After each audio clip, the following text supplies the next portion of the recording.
Bonjour à toutes et à tous, ravi de vous retrouver sur l'EcoSport News. Vous êtes sur le Figaro TV Sport 24 et c'est parti pour notre nouvelle édition. On commence avec un sport engagé et le think tank européen Sport et Citoyenneté qui a signé un partenariat avec l'UFOLEP. Les deux organisations ont pour objectif de valoriser la place du sport dans la société. Par ce partenariat, les deux organisations veulent aussi mettre en avant les bienfaits d'une pratique sportive qui peut être facteur d'intégration, d'épanouissement et évidemment bénéfique pour la santé. Les deux entités agissent depuis plusieurs années à travers respectivement la France et l'Europe en portant ce message de santé publique adressé à tous et à toutes sur tous les territoires. Et avec moi au téléphone, c'est le président de l'UFOLEP, Philippe Machu. Bonjour. Bonjour. Merci beaucoup d'être avec nous. Alors je le disais, on va parler de la signature de la convention entre Sport et Citoyenneté et l'UFOLEP. C'était lors du 18e Salon d'éducation en novembre dernier. Qu'est-ce qui a fait que vous vous êtes rapproché du think tank européen ? Eh bien déjà, c'est un vieux compagnonnage qui nous réunit avec Sport et Citoyenneté. Je fais partie du conseil d'administration de cette organisation et depuis pas mal de temps, nous avions imaginé renforcer un peu les liens en considérant notamment que Sport et Citoyenneté s'était beaucoup intéressé au sport de haut niveau, au sport de compétition, etc. Et que, au regard des nouvelles attentes de la population par rapport au sport pour tous, eh bien, il y avait certainement là des champs nouveaux à explorer et à mettre en valeur ensemble. D'où cette initiative de rapprochement pour coopérer de plus en plus sur des temps de réflexion, mais aussi sur des opérations partagées. Alors l'union fait la force, justement, où est-ce qu'on en est sur cette prise en compte, prise de conscience de la pratique sportive pour tous à l'échelle européenne ? Eh bien, si vous voulez, j'ai participé notamment de janvier à juillet à un groupe de travail d'experts européens sur la question du développement des pratiques sportives pour tous à l'échelle de l'Europe. Ce groupe était chargé de faire des préconisations en direction de la Commission européenne, représentée par le commissaire Tibor Navracsics, qui est commissaire à l'éducation.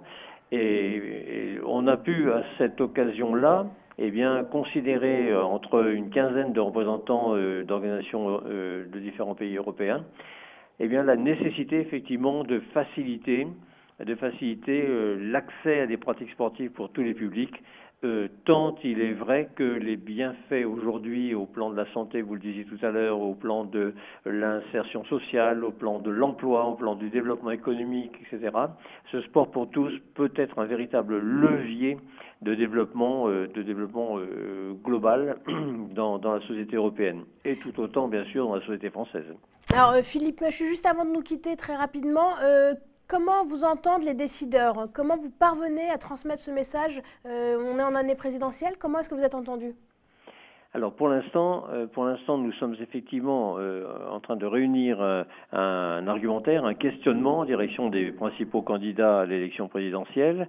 Nous avons l'intention, bien sûr, de ne pas nous contenter, entre guillemets, d'une interpellation au moment des présidentielles. Certes, nous le faisons, certes, nous attendons des réponses, certes, nous avons constaté que pour l'instant, le sport, et le sport pour tous notamment, apparaît très peu dans les programmes des différents candidats. Il y en a qu'un qui, un jour, lors d'un duel télévisé, si j'ose dire, avec Manuel Valls, et c'est Benoît Hamon qui a évoqué effectivement le sport pour tous dans ses propos télévisés.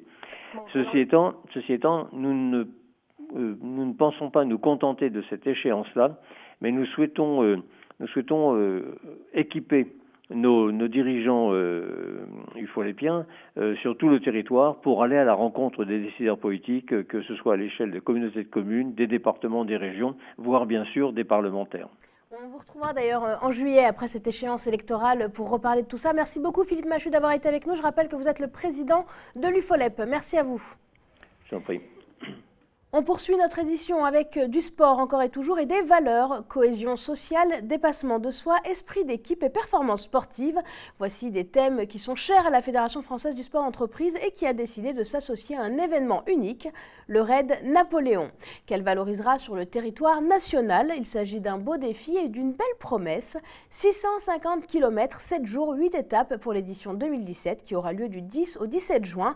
L'ensemble des équipes composées de 5 coureurs dont une féminine parcourront les plus beaux sites des régions Auvergne, Rhône-Alpes et PACA, de Lyon jusqu'à Grasse. Les coureurs vont se relayer de jour comme de nuit, toutes les heures sur l'ensemble des étapes d'un parcours exigeant et sous l'œil du parrain qui sera cette année Stéphane Diagana. En plus d'être sportive, l'action est solidaire car pour la seconde année, l'organisation s'est engagée auprès d'une association caritative. Il s'agira du Dr Clown. L'association donc recevra des fonds collectés pour soutenir ses actions. Pour plus d'informations, rendez-vous sur le site du Raid Napoléon. On vient juste d'évoquer Stéphane Diagana, on va parler maintenant d'un autre très grand champion qui a tiré sa révérence. Il s'agit de Ladji Doucouré, le double champion du monde en 2005 à Helsinki sur le 110 mètres haies et sur le relais 4x100 mètres, termine sa carrière à Bordeaux. C'était ce 19 février. La semaine précédente, il s'imposait devant sa petite fille à Paris lors des séries du 60 mètres haies. Les messages adressés aux champions tricolores sont venus de partout, du monde de l'athlétisme, mais bien également des autres disciplines pour saluer les performances sportives, mais aussi et surtout citoyennes de celui qui est resté humble et accessible. Rappelons que Ladji Doucouré était l'un des ambassadeurs UNSS sur le cross qui se tenait 50 ans en Yvelines et dont nous vous parlions sur l'une de nos dernières éditions.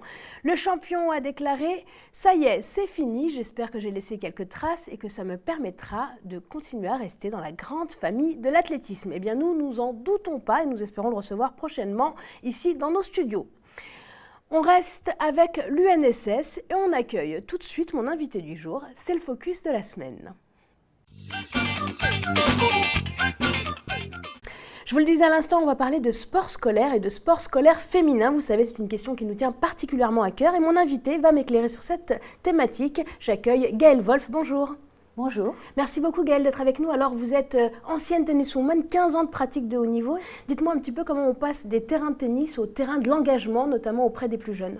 Eh bien écoutez, pour moi ça me paraissait quelque chose de tout à fait naturel, dans le sens où ma passion depuis de plus jeune âge est la pratique sportive. Entre autres, comme vous me disiez, effectivement la pratique du tennis.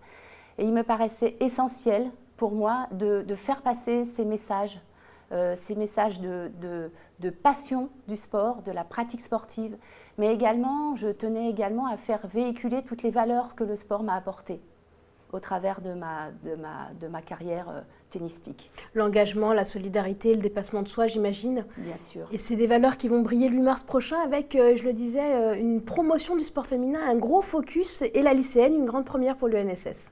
Oui, une grande première, un événement, l'événement phare de l'année 2017, uniquement dédié aux jeunes filles de 3e et aux lycéennes. Alors l'UNSS, c'est la deuxième fédération sportive, on le disait tout à l'heure, c'est énormément de pratiquants. Vous avez d'ailleurs déjà passé le cap du million de licenciés. Quelle est l'importance pour vous de la pratique sportive scolaire et après on parlera de la pratique sportive scolaire féminine? Alors il y a une volonté forte au sein de l'Union nationale du sport scolaire. C'est à la fois effectivement de pratiquer des activités physiques et sportives en répondant essentiellement aux besoins et aux attentes de nos licenciés, mais également, et ce qui est très important, c'est qu'ils prennent du plaisir à pratiquer. Voilà, ça c'est la volonté forte de tous les acteurs du sport scolaire. Alors, parmi les dossiers que vous traitez, il y en a un qui vous tient particulièrement à cœur, je le disais, c'est la lycéenne, cet événement du 8 mars. Alors, comment est-ce que a été lancé ce défi et comment est-ce que vous allez le relever pour toutes les jeunes filles qui nous regardent? J'ai fait appel à des personnes autour de moi très compétentes, entre autres la direction de communication de l'UNSS, et également j'ai fait appel aux cadres académiques qui ont répondu plus présents puisqu'ils sont pilotes également de la mise en place de cet événement phare lycéen. Il aura lieu à savoir à Paris, à Créteil, à Versailles, à Bordeaux, Caen, Montpellier, Corse, Martinique, Guadeloupe. Donc 7 grandes villes, les hommes en prime. Oui, 7 grandes villes qui vont mettre en place cette fameuse lycéenne Maïf Run. Alors, où en est aujourd'hui la pratique féminine sportive et particulièrement chez les scolaires? Alors, elle est riche et très présente, la pratique sportive féminine. Il faut savoir que vous avez dit tout à l'heure qu'il y avait plus d'1 million de licenciés. Et parmi ces 20 millions de licenciés, il y a 500 000 jeunes filles pratiquantes. Cela correspond à plus de 40% de jeunes filles qui pratiquent le sport à l'UNSS. Alors, elles pratiquent le sport à travers leurs associations sportives qui sont présentes dans leur établissement scolaire. Et également, l'UNSS leur propose d'être présents sur des manifestations sportives, des compétitions qui vont de la simple rencontre inter-établissement au sein d'un district jusqu'à des rencontres nationales, voire internationales. Alors Gaëlle, comment on participe à la lycéenne? Si celles qui nous regardent en tout cas veulent venir relever le défi, comment ça se passe? C'est simple, tous les établissements scolaires sont informés de cet événement qui est, je rappelle, l'événement phare de l'année 2017. Et donc elles se rapprochent de leurs professeurs d'EPS et elles ont simplement à s'inscrire. Alors, il n'est pas trop tard, vous pouvez encore vous inscrire si vous nous regardez bien évidemment. Ce sera le 8 mars. Avant de nous quitter, vous restez investis sur tous les terrains et notamment avec d'autres associations, j'ai cru comprendre, Femix dont on parlait avant de prendre l'antenne. Oui, exactement. Femix est un de nos partenaires importants pour la mise en place de cette journée, puisqu'elle contribue au développement du sport féminin en France, également comme l'UNSS. Et je souhaiterais revenir sur l'importance de cet événement qui est unique dans son concept, dans le sens où ces jeunes filles qui souhaitent venir pratiquer lors de cette journée, ces jeunes filles licenciées pourront inviter d'autres jeunes filles de leur établissement qui ne sont pas licenciées. Et donc il y a vraiment l'idée d'être en groupe, de relever le défi ensemble. Ensemble, c'est vraiment un événement solidaire. Et nous souhaitons par cette action mettre en avant aussi les bienfaits du sport au sein de sa propre santé physique et aussi morale. Et on le sait, nos jeunes en ont bien besoin puisqu'on est dans une société de plus en plus sédentaire. Gaëlle, avant de nous quitter, comment cet événement a pu être monté? J'imagine qu'il y a des partenariats forts, notamment ancrés sur les territoires. Bien évidemment, nous avons de forts partenaires, à la fois notre partenaire de tutelle qui est le ministère de l'Éducation nationale, mais également le ministère des Sports, toutes les mairies des villes qui nous accueillent, et je tiens vraiment à les remercier pour leur soutien, également les conseils régionaux. Et nous avons aussi des partenaires privés forts tels que la Maïf, Adidas, et comme vous avez parlé tout à l'heure, Femix et également la MGEN. Merci Gaëlle. Alors, vous ne bougez surtout pas, c'est la fin de notre JT, mais avant de nous quitter, tout de suite, les rendez-vous à ne pas manquer, c'est l'agenda. Alors, on commence avec la Commission européenne qui organisera le prochain Forum européen du sport. Ce sera les 8 et 9 mars prochains à Saint-Julien, à Malte. Objectif, faciliter le dialogue entre les institutions européennes et les acteurs du sport pour mesurer le progrès réalisé suite à l'adoption de l'agenda européen du sport. Plusieurs thèmes seront abordés, notamment la bonne gouvernance, le rôle des coachs, le dopage, l'innovation ou encore le e-sport, des thèmes chers à Sport et Citoyenneté qui participera donc à cet événement. Et avant de nous quitter, un rendez-vous à ne pas manquer, ce sera le marathon relais d'Angers le 9 juin prochain avec la Fédération française du sport d'entreprise. Voilà, c'est tout pour les rendez-vous cette semaine. Je vous retrouve bientôt pour une nouvelle édition de votre EcoSport News. D'ici là, restez bien connectés.